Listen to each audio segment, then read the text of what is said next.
안녕하세요. 오늘도 사금의 시간 함께해서 감사합니다. 오늘 이사야서 10장입니다. 크게 4단락으로 나눠져 있죠. 내용을 하나씩 살펴보도록 하겠습니다. 첫 번째 단락은 9장과 연결되어져 있습니다. 이스라엘의 문제와 심판에 대해서 말씀해주고 계십니다. 9장에서 이스라엘 문제에 대해서 얘기할 때 태도를 얘기했어요. 그들이 잘못된 방향을 계속 유지하고 용기를 내. 잘못된 지도자들이 그걸 계속 맞다고 한 거에 미혹됐어 라는 거에서 태도의 문제였죠. 그럼 애초의 출발점, 내용적으로는 뭐예요? 뭐가 잘못된 거예요, 이스라엘이? 힘과 이익의 사회를 만들었다는 거죠. 내가 힘이 세서 약한 놈들 거 뺏어서 쓰는 건 맞는 거야. 이게 이제 이스라엘이 됐다는 거예요. 다른 열방처럼. 그렇죠? 그래서 강한 자가 약한 자의 것을 뺏어서 강한 자는 더 많이 갖고 약한 자는 가진 것을 잃어버렸는데 그게 맞다라고 얘기하는 사회. 그렇죠? 백성의 권리는 사라졌고 고아는 약탈당하고 그게 법이 된, 그게 맞다고 얘기하는 사회가 되었다, 이스라엘이. 그래서 이스라엘은 어떻게 돼요? 하나님의 진노 앞에 서서 심판당한다. 이걸 회개해야 된다. 이게 틀렸다는 걸 인지해야 된다라고 이스라엘에게 말씀하시는 거죠. 두 번째 단락으로 갑시다. 10장이 복잡하게 느껴지는 이유가 뭐냐면요. 설교를 듣는 청자가 계속 바뀌어요. 대상이 바뀐다는 거예요. 이건 이스라엘을 타는 얘기고 갑자기 이 부분에서 아시리아에게 이야기합니다. 물론 아시리아에게 얘기한 이유가 이스라엘에게 이것을 인지시키려고 하는 것이긴 한데 그럼에도 불구하고 여기서는 대상이 아시리아죠. 아시리아의 문제와 심판에 대해서 5절부터 19절까지 이야기하고 있습니다. 아시리아에게 필요했던 자기인식은 뭐였어요? 5절과 6절, 15절에 나와 있죠. 내가 지금 잘나서 이 나라들을 무너뜨리고 있는 것이 아니라 내가 선해서 이 약한 나라들을 무너뜨리고 있는 것이 아니라 하나님께서 나를 그냥 수단으로 사용하고 계신 것뿐이다. 나도 저들과 같은 모습을 계속 유지한다면 나도 같은 심판에 있을 수 있다라는 그런 마음을 가졌어야 한다라는 거죠. 아시리아에게 필요한 자기인식은 이런 거였다는 거예요. 그렇죠? 그런데 아시리아는 어떻게 자기를 인식했어요? 나는 너무 잘났나 보다. 내가 이렇게 대단한 일을 해내고 이렇게 대단한 위치에 서는 걸 보니까 난 너무 잘났나 보다. 우리의 제후 중에 하나가 다른 나라 왕 정도야. 나는 훨씬 더 대단한 존재야. 라고 자기 왜곡된 자기인식, 자기의 결과로 말미암아 자기가 더 대단하다고 생각하는 자기인식을 갖게 되죠. 그래서 하나님의 심판에 놓이게 된다라고 말씀하고 계시는 부분입니다. 이 얘기는 뭐에 대한 의구심에 대한 설명이에요. 이스라엘이 가질 수 있는 의구심. 하나님이 아시리아를 통해서 우리를 심판하신다고요? 그건 좀 부자연스럽지 않나요? 누군가를 심판한다면 하나님의 군대가 선한 사람들이 악한 우리를 심판해야 내가 그들을 보고 맞아, 저렇게 살았어야 되는데 내가 이렇게 살았구나, 잘못했네, 이렇게 생각할 텐데 왜 우리보다도 악한 아시리아가 우리를 심판해요? 라고 하는 그런 의구심이 들 수 있잖아요. 거기에 대해서 설명하기 위해서 이 문제를 언급하는 것이긴 하죠. 그렇죠?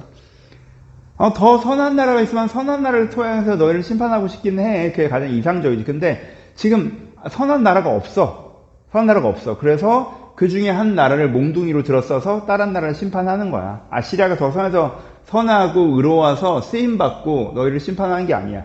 아시리아도 깨닫지 못하면 더한 심판에 서게 될 거야. 라고 의심을 풀어주는 의도에서 이 이야기가 들어가 있기는 합니다. 이게 두 번째 단락이고요. 세 번째 단락은 이스라엘에 남아있는 자의 소망에 대해서 얘기하는 거죠. 이렇게 너희들이 잘못해서 지금 내 이 설교를 듣고 돌이키면 너무너무 좋고 지금 멈춰서 옷을 찢고 회개하면 너무너무 좋아. 근데 그러지 않는다 할지라도 너희 중에 하나님을 믿는 사람들은 남은 자가 되고 그 남은 자는 돌아올 거야. 회복될 거야. 라는 소망의 메시지를 이야기해주고 계십니다. 이게 최종적인 실패가 아니야.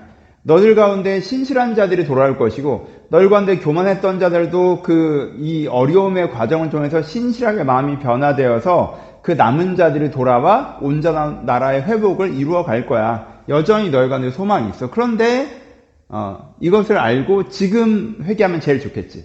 하지만 지금 회개해서 이게 변화되지 않는다 할지라도 여전히 소망을 바라보고 그쪽으로 움직여야 된다라고 말씀해주고 계신 거죠. 유다한테도 이 부분에 설명이 있었죠. 그러면서 여기서 아시리아 멸망을 다시 얘기하시는 부분이 있어요. 근데 여기서 아시리아 멸망을 얘기하는 것과 여기서 얘기하는 것과는 톤이 다르죠. 이거는 듣는 청자를 아시리아로 설정하고 얘기하고 있는 것이고 여기서는 이스라엘에게 하는 얘기예요. 이스라엘은 어때요? 그 전에는, 멸망 전에는 하나님께서 아시리아 무서워야 된다고 얘기하죠. 아시리아 너를 멸망시키라고. 근데 그때는 안 무서워. 아시리아 따위 무섭지 않아. 이렇게 해놓고 막상 멸망이 당한 다음에 어떻게 해요? 아시리아가 세상에 제일 세구나. 아시리아 시킨 대로 해야겠네. 우리가 뭘 할 수 있을까? 이렇게 패배주의. 그래서 아시리아를 따라가는 모습이 있을 수 있다는 거죠. 근데 그거 아니라는 거예요. 아시리아는 몽둥이였을 뿐 아시리아가 네가 추구해야 되는 대상, 네가 두려워야 되는 대상이 아니다. 아시리아 두려워하지 말라. 그런 거 아니야. 하나님께 몽둥이를 사용하셨던 거고 너는 하나님을 바라보고 회복되는 거지 여기에 마음이 무너져서 편승하면 안 돼 라는 이야기를 해주고 계신 게 세 번째 단락입니다. 네 번째 단락은 누구에게 얘기하고 계시는 거예요? 네 번째 단락은 유다에게 이야기하고 계신 겁니다. 28절에서 이제 34절까지죠. 그러니까 이 설교가 여러분 6장부터 쭉 이어지는 건데 전체 테마는 기본적으로 유다에게 설교를 하고 있는 거잖아요. 기본적으로는 아하스 왕에게부터 시작해서 이렇게 여러 가지 청자에게 이야기하지만 기본 청자는 유다라고 보시기 때문에 다시 유다로 돌아옵니다. 그래서 유다를 향해서 격려하시는 말씀이 나와요.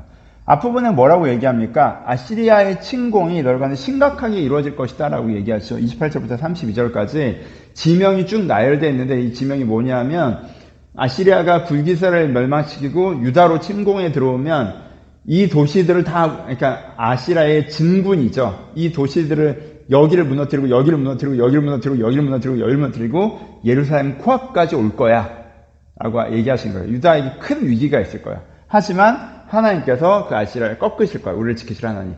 그러니까는 너희 가운데 이런 어려움이 있다 할지라도 마음이 무너지지 말고 여전히 너를 도우신 하나님을 신뢰해야 된다 라고 이야기하시는 것이죠.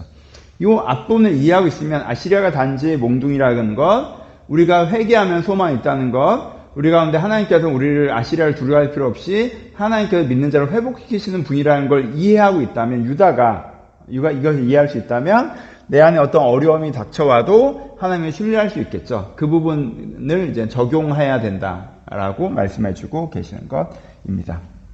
좀 설교가 복잡하게 느껴질지도 모르는데 그렇게 복잡하고 어려운 설교는 막상 해보면 아니죠. 큰 하나의 맥락에서 청자를 왔다 갔다 하는데 가장 메인 청자는 유다로 끌고 가는 거예요. 그래서 사실은 되게 잘 쓴 설교기는 하죠. 잘하는 설교기는 하죠. 완성도가 되게 높아요. 이렇게 화려하죠, 되게.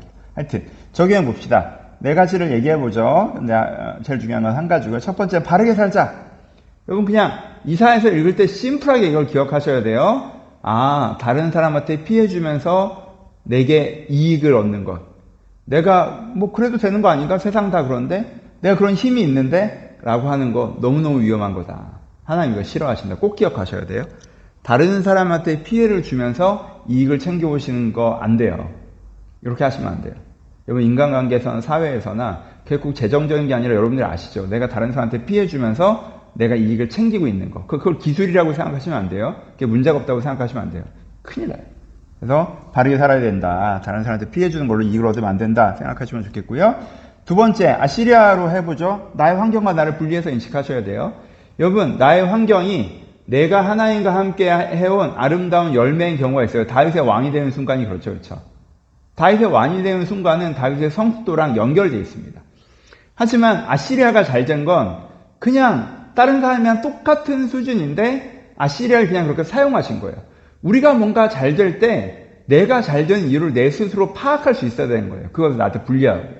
지금 내가 잘 된 게 하나님과의 은혜의 서정 중에서 주시는 통합적인 열매냐, 아니면 아직 나는 그럴 만한 사람이 아닌데 하나님 그렇게 나를 사용하신 거고 그렇기 때문에 내가 더 정신 차리고 겸비하여서 그 주신 기회들을 내가 잘 사용해야 되는 거냐. 이걸 잘 구별하셔야 된다는 거. 그러니까는 잘 나간다고 잘났다고 생각하시면 안 된다는 거. 이건 꼭 기억하세요. 잘 나간다고 잘났다고 생각하시면 안 돼요. 하나 더 갑시다. 거꾸로도 그대로 당해야죠.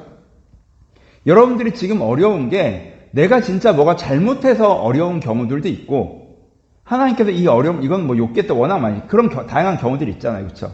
그러니까는 내가 지금 어렵다고 내가 못났다고 생각하셔도 안 된다는 거예요. 잘 나간다고 잘났다고 생각해도 안 되고 못 나간다고 못났다고 생각한다고 하는 것도 아니고 환경이랑 나랑 아예 상관없는 것도 아니고 그러니까 그걸 고민해 보셔야 된다는 거예요. 내가 지금 이 환경에 있는 게 나에게 어떤 의미가 있는가 하나님께서 그걸 고민해 보시고 그 위치를 잘 이해하셔야 된다라는 것들을 하시고 여기서부터 시작하신 하나님에 대해서 계속 얘기가 나오죠. 이거는 반복되는 너무너무 중요한 얘기지만 반복되는 얘기니까 오늘은 분량에 맞아서 말은 안 하겠지만 하나님께서는 이렇게 가라고 얘기하시지만 우리가 그렇게 안 가도 너 망했어가 아니라 여기서 다시 시작하신다는 거 라는 것들 꼭 기억하셔서 여러분들이 잘못된 선택으로 이렇게 돼버렸어가 마침표가 아니에요. 이렇게 돼버린 게 아니라 잘못된 선택으로 여기에 왔으나 여기서부터 다시 하나님과 시작하시는 거죠. 그러니까 여러분들에겐 절망의 기회가 없습니다. 꼭 기억하시고요. 네 번째, 골짜기를 지나서 이것도 유다에게 앞으로 잘 될 거야 하는 것이 아니라 네가 믿고 하나님의 길을 가도 광야를 걷듯이 일정 기간 어려운 기간이 있을 수 있죠. 히스기야가 하나님을 잘 믿었지만 이런 침공을 경험하잖아요. 일정 기간 어려움이 있을 수 있어요. 그때 중심을 잘 지켜야 돼요. 우리가 때로 푸른 초장에 갈 때 사막의 음침한 골짜기를 지나갑니다. 잘못 가서가 아니에요. 그때는 주의 지팡이의 막대기를 따라서 그 음침한 골짜기를 잘 지나가시면 돼요. 그래서 골짜기를 지나서 라고 얘기했고요. 요 세 가지 다 뭐가 연결된가요? 환경과 해석이 연결되는 거죠. 내가 지금 골짜기를 지나간다고 해서 나 잘못 살고 있나? 라는 거 아니고, 내가 이렇게 망했다고 해서 진짜 나 끝났구나 라고 하는 것도 아니고, 내가 지금 잘 된다고 해서 난 대단한 놈이야 라는 것도 아니라, 내 환경과 나를 직접 붙여서 해석하는 것이 아니라 이 환경과 나를 일단 분리하고 이 환경의 의미를 하나님 앞에 다시 한번 재해석해야 된다라는 것들 여러분들 꼭 묵상해 보셨으면 좋겠습니다. 감사합니다.